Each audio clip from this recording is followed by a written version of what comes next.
আসসালামু আলাইকুম। নতুন আরেকটি ব্লগে আপনাদের সবাইকে স্বাগতম। আর জারিফ এখন বারান্দায় দাঁড়িয়ে দাঁড়িয়ে বৃষ্টি দেখছে। হঠাৎ করে বৃষ্টি শুরু হয়ে গেল। আর এই জারিফ সোনাটা ঘুমিয়েছিল। ঘুম থেকে উঠেই এখন বারান্দারে গেটে দাঁড়িয়ে সে বাহিরে প্রকৃতি দেখছিল। আর হঠাৎ করে বৃষ্টি চলে এসেছে। বাবা কি সোনা, আর কি বলবো, বাচ্চা নিয়ে থাকলে খুবই সচেতনভাবে থাকা উচিত। অনেক টাইমে আসলে না বুঝেই অনেক দুর্ঘটনা ঘটে যায়। তারপর আসলে কিভাবে বলবো বুঝতে পারছি না। এখন একটা ছোটোখাটো দুর্ঘটনা হতে যাচ্ছিল, আমার হাত ধরে টানছিল। আমি বললাম বাবা দাঁড়াও, আর হাতটা এরকম পিছলে ছুটে যে ওখানে পড়েছিল। ভাগ্যিস ওর কিছু হয় নাই, একটু জন্য বেঁচে গেছে। তা না হলে পরে তো একটা বড় ধরনের দুর্ঘটনা হতে। জারিফ এখন তার রুমে এসেছে, আর এসে এই যে তার খেলনাগুলো বের করছে। আমি একটু লাইট ফ্যান দিয়ে দিচ্ছি। এই তো ও যখন ছিল না তখন আমি এই রুমটা গুছিয়েছিলাম। আমি জানতাম ও আসলে পরে এই লুকটা করবে, আর ঝুড়ির ভিতরে খেলনা থাকলে পরে এগুলো এলোমেলো করতে ওর আরও বেশি ভালো লাগে। আর ওর জন্য তো এই জানালা খুলতেই পারি না, ও এখান থেকে সব ফেলে দেওয়ার চেষ্টা করে। আর কি বলবো, থেকে থেকে আমার আমি এই অবস্থা, এই পরিবেশ সব কিছুর সাথে থেকে মানিয়ে নিচ্ছি। আবার কেন যেন থেকে খুবই খারাপ লাগছে, একদমই ভালো লাগছে না। জারিফ সোনাটা না থাকলে পরে তো আমার অবস্থা আরো কাহিল হয়ে যেত হয়তো। এবার সোনা বাচ্চা ও একটু পড়ে গেছে অসচেতনতার কারণেই বলবো। আমার হাত ধরে টানছিল, টেনে টেনে নিয়ে আসছিল। হঠাৎ করে ওর হাত আমার হাত থেকে ছুটে যায় আর ও পড়ে যায়। বারান্দার কাছে যে উঁচু একটা জায়গা আছে, অল্পের জন্য ওখানে লাগে নাই। আসলে বাচ্চার মা বাহিরে জব করুক বা ঘরে কিছু করুক, আসলে সব কিছুই টাফ, ওর থেকে বড় কিছু না। তাই এখন আমি ওর থেকে বেশি গুরুত্ব আর কিছুতে দিব না। যদি আমার অল্প অল্প চেষ্টাতে কিছু হয় তাহলে হবে, না হয় ওর থেকে বেশি প্রায়োরিটি এখন আমার কাছে আপাতত কিছুই নেই।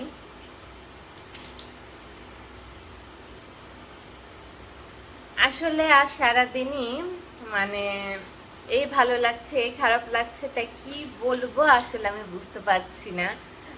সকালের দিকে তো খুবই খারাপ লাগছিল, কিসের জন্য যেন ভালো লাগছিল না। আমার তো মনে হচ্ছে যে এর আগে আমরা ঢাকা শিফট করেছিলাম যখন জারি হয়েছিল না, আমরা দুজন ছিলাম তখন। তখনও এত কষ্ট হয়নি, কষ্ট হয়েছিল বাট কি সুন্দর মানিয়ে নিয়েছিলাম। কিন্তু এবার মানিয়ে নিতে একটু বেশি কষ্ট হচ্ছে কেন জানি। তাই ওই আগে আমরা মিরপুর ছিলাম, তাই ভাবছি মিরপুর থেকে আবার নারায়ণগঞ্জ ব্যাক না করলেই ভালো হতো, বা ব্যাক করলেও ফ্যামিলির কাছাকাছি থাকতাম, কিন্তু নিজেদের মতো আলাদা থেকে ওই বাসার সংসারের যে অভ্যাসটা ওইটা চালু রাখা উচিত ছিল, ছাড়া উচিত হয়নি একদমই। আমার তো এখন তাই মনে হচ্ছে, কারণ এখন আমার কিসের জন্য খুবই খারাপ লাগছে। আমার নারায়ণগঞ্জ বাসার সব মানুষ থাকলে পরে তো ছোটখাটো ব্যাপারে ওনাদের সাথে ঠিকঠাক লাগতো, এখনো গেলে লাগবে, এটা জীবনের পাঠ। তারপরও কেন জানি সবার জন্য, সব কিছুর জন্য আজকে আমার খুবই খারাপ লাগছে। আর এদিকে আমার জায়ের সোনাটা খেলাধুলা করছে, আমিও এখনো কিছু খাই নাই। তাই এখন আমি আর আমার জারিফ সোনা লাঞ্চ করে নিব। আমাদের এখনো লাঞ্চ হয় না। সকাল থেকে যতটুকু কাজ গোছানো সকালবেলায় গুছিয়ে ফেলার চেষ্টা করি আমি। যেমন সকালে বাবা সব সবকিছু বের করতে হবে, তার সবকিছু বের করতে হবে। সালাম দাও, যাই বল আসসালামু আলাইকুম, বল আসসালামু আলাইকুম। এখন এটা খুলে দিতে হবে। তো হ্যাঁ, তো যেটা বলছিলাম, সকালবেলায় সব কাজ গুছিয়ে রাখার চেষ্টা করি, সকালের নাস্তা, তারপরে বাচ্চা নিয়ে বুঝে গেছে শুধু রান্না করলে একটা মানে একটা তরকারি বা একটা কোনো কিছু একটা আইটেমই রান্না করা বেটার। কারণ বাচ্চা রেখে যদি নিজে রান্না বাড়িতে মনোযোগ হয়, কারণ রান্না করতে অনেক সময় লাগে, অনেক সময়ের ব্যাপার, আর দৌড়াদৌড়ি করে হুটহাট করে করতে গেলে এমনি একটা অ্যাক্সিডেন্ট হওয়ার সম্ভাবনা থাকে। আর বাচ্চাকে একা রেখে রান্না বাড়িকেও তো বেশি গুরুত্ব দেওয়া ঠিক না। আমি রান্না করতে গেলাম আর এদিকে আমার বাচ্চা একা আছে, তাই একটা পদ করাই যথেষ্ট। তো সেটাই করেছি, সবজি করেছি, সেটা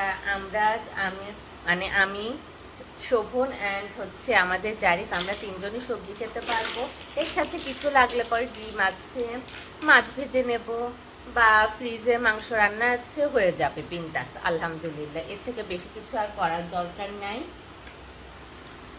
আর সেটাই সকালবেলা সবজি রান্না করে রেখেছি, কিছুক্ষণ পরে ভাত চড়িয়ে দেবো রাইস কুকারে, ওটাই হচ্ছে আমাদের রাতের ভাত হয়ে যাবে। রাতের ভাত তো হচ্ছে বিকালের আগেই আমি রান্না করে রাখি, এরপরে বাহিরে যাবার একটু চেষ্টা করি। আজকের ওয়েদারের কি অবস্থা, পাপা চলে এসেছে, ওইদিকে পানি আসছে না তো দেখে আসি। ঝুম বৃষ্টি হচ্ছে, ভালোই বৃষ্টি হচ্ছে। আর এখানে বারান্দার দরজা লাগানোর কথা ভুলে গিয়েছিলাম, জারিফের সাথে তাড়াতাড়ি চলে গিয়েছিলাম। এখন দরজাটা লাগিয়ে দেই, পানি চলে আসলে আবার বিপদ। জারিফও আমার সাথে চলে এসেছে। আর এই তো জারিফ এখানে একটুর জন্য পড়তে পড়তে বেঁচে গিয়েছে আল্লাহর রহমতে। এটা খুবই ধারালো, পড়লে পরে বড় ধরনের একটা দুর্ঘটনা হতে পারতো, আর হয়ে গেলে পরে আমি নিজেকে আসলে ক্ষমা করতে পারতাম না। নিজে এই যে এইভাবে হাত ধরে টেনে নিয়ে যায়, আমি যদি বলি যাই দাঁড়াও দাঁড়াও, দাঁড়ায় না অনেক টাইমে, সেজন্য এই হাত থেকে আমার হাত থেকে ওর হাতও ছুটে যায়। কি হচ্ছে, কিছুই না বাবা, চলো দরজা লাগিয়ে দেই, দরজা লাগিয়ে দিই, না পানি চলে আসবে। রাইস কুকারে হচ্ছে আমি ডিম সেদ্ধ করতে দিয়েছি, ওটা হয়ে গেছে, এখন বন্ধ করে দিচ্ছি। আর এই তো সকালবেলায় সবজি করেছি হালকা মশলা দিয়ে, এতেই হয়ে যাবে আমাদের আলহামদুলিল্লাহ। পাপা সোনা চলো। আর ঠিক আছে, দেখা হবে আবার পরে। এখন আমার ছেলেটাকে সময় দেই, তারপর আমরা দুজন মিলে কিছু খাওয়া দাওয়া করি। চলো পাপা চলো।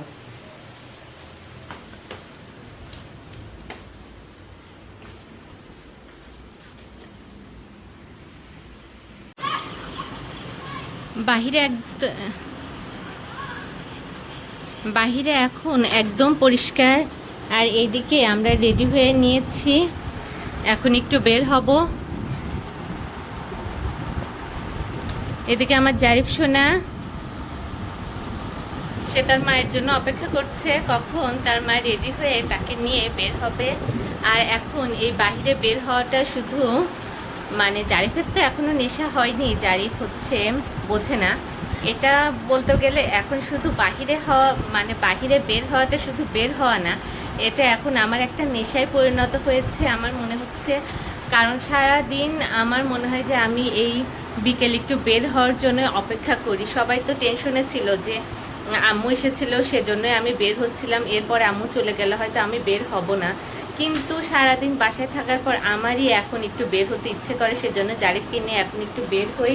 আর আজ প্রচুর গরম বাহিরে, তখন যে বৃষ্টি হলো, বৃষ্টিটা মনে হয় আরও গরম বাড়িয়ে দিয়েছে।